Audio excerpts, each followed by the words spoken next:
Wayne, somebody told me once, if God could throw darts, he'd throw like Wayne Warren. So where did you learn to throw? I don't know. I just picked up when I was a youngster, and it just went from there. But I've gradually got a bit quicker. You know, I don't throw like lightning, but it's, I don't know. It's just how people reckons I was just born with it, and because a lot of my mates play darts, and obviously then when I was young, but they've just gone by the wayside, and so I've kept it going, and as you can see, what's happened. So when did you first realise that you were actually pretty good at the sport? I think when I was about 17, 18, to be honest, because I was asked to join a local league where then you couldn't even get no youngsters into a pub or club. And I joined this side, which was winning the leagues for umpteen years. And then I knew I had something because I won the individuals that year, and I was only 17 then. And I thought I had something in me. But obviously, I just went up a different level. And when I got called into I played Super League. And then I got called into county. I knew then what I wanted to do. And at that time, there would have been a huge amount of Welsh legends in the game. Alan Evans, Leighton Rees. So they were trailblazers as far as Welsh darts is concerned. And you've carried on that mantle. How important is Welsh darts to you? And how important will that be as part of your future? Well, I just hope that youngsters out there now will think the same about me as what I thought about Leighton and Alan. And obviously, I kept that bit going now. I don't know how long I got left in this game. I think I got a few years left to me yet. But there's a lot of youngsters out there, and I hope they look at me like I looked at Alan and Leighton. And because the darts in Wales at this moment in time, I think it's very strong. So where does your longevity come from and your hunger to keep playing at the top level? I don't know. I took a bit of a leaf out of Martin Phillips's book, really. I know he's been a legend for Wales for umpteen years, and when I got into Wales with Martin, it was sort of, we gelled together, and I was looking up to Martin, and I was just looking what he was doing, and we were always sitting together wherever we went, and so I've taken a bit of a leaf out of his book, and well, it's setting off like at the moment. Well, your sort of jump to fame after decades of playing really came at last year's Lakeside World Championships when you got to the semi-final. Did that shock you, or did you expect to be able to deliver? No, because I think I got to Lakeside 2005 and I played Merman King. And I played okay. I lost 3-0, but every set was 3-2.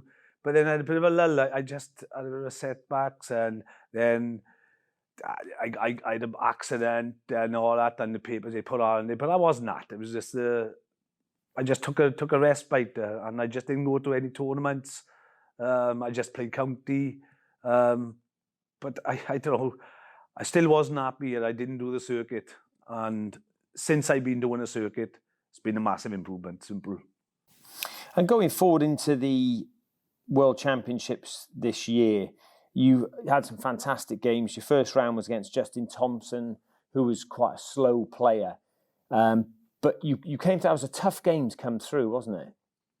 Yeah, I think I played, well, Justin was very slow. That's his normal pace he plays. He didn't slow me down purposely. I looked at different things which way to try and get around that, and I didn't get around it till the last set because he did start getting to my head. But you know, I mean, I had three slow players up against in the Lakeside this year, but I've slowed down a little bit myself too. I am a bit wiser now than I was a good few years ago. Like, and with being wiser, does that help you deal with the pressure when you're playing? Does it become automatic that because some of your finishing was outstanding? Yeah, I think it is, because I think it was a few years ago. Some of them I was just rushed up and just expected with it, but not as consistent as I am now. I just slowed down a little bit, as I done with the winning darts to win it. I think going back, I think 6-7 years ago, I don't think I would have hit that, but I've taken the step back, really. And arguably, this World Championship it was surrounded by controversy. How much of that controversy were you as players exposed to in and before games? Well, we knew things weren't right by a mile. But obviously, look, the prestige is winning the cup, simple. But once you lifted that cup, you think about the money. And then I didn't know what money I was going to get. I knew I was going to get, well, what they said, a couple of bob or what have you, and I heard different figures and that, and this, that, the other. But when I actually had the figure to me, it's gutting, really, it's gutting. But no, I've got a cup and that's it. No, I got to just get on with it. Yeah, you're a world champion and they can't take that away from you. And I think one of the things that you demonstrated to us all in the sport is how much we all care to see somebody follow a life ambition and achieve that. So how important do you think it is that this format of professional world championship, call it what you like, WDF structure, how important is it that we keep this going? It's a must, I think. I think it's an absolute must. I don't know whether the WDF will carry it on, because I don't know whether BDO, what's happening with them. But it's definitely, I think, is a must, because at the end of the day, it's a working man's game. Everybody was brought up with working man's game. And if you take that away, I think darts in general will take a backward step, because when you see these top professionals with the PDC, you know what I mean, I think a lot of the BDO players will be afraid. And I think it will be the end of darts as an amateur game. And as a stepping stone to the next level, you chose not to go to Q school because of, you said in your own words, it would have been a really tough ask for you to actually face another 4 days of intense competition. Well, yeah, I came back from the O2 and to be honest, I was mentally and physically tired. And then I had an email.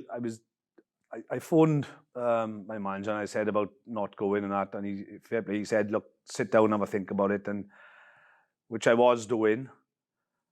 And then I had an email in to say about the money situation. And to be honest, in my head, it was pointless me going up. And I can't go to a tournament like that, especially a big tournament as it is.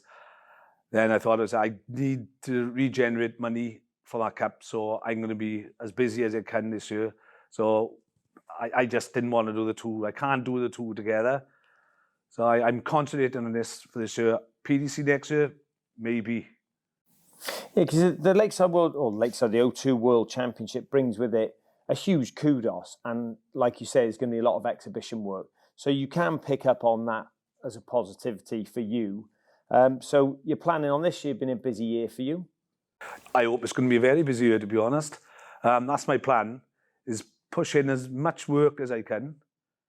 Obviously, I'll do the odd couple of tournaments, but my tournaments won't be as it was last year. No way.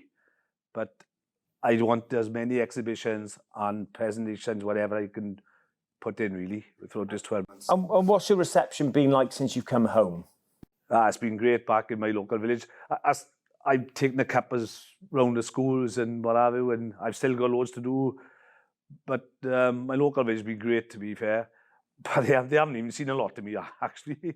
But no, they're gonna put something on for me when it all settles down a bit now, and I'm looking forward to it, to be honest. Brilliant, Wayne. We wish you all the very best with that. You're an extremely worthy champion from what you've gone through.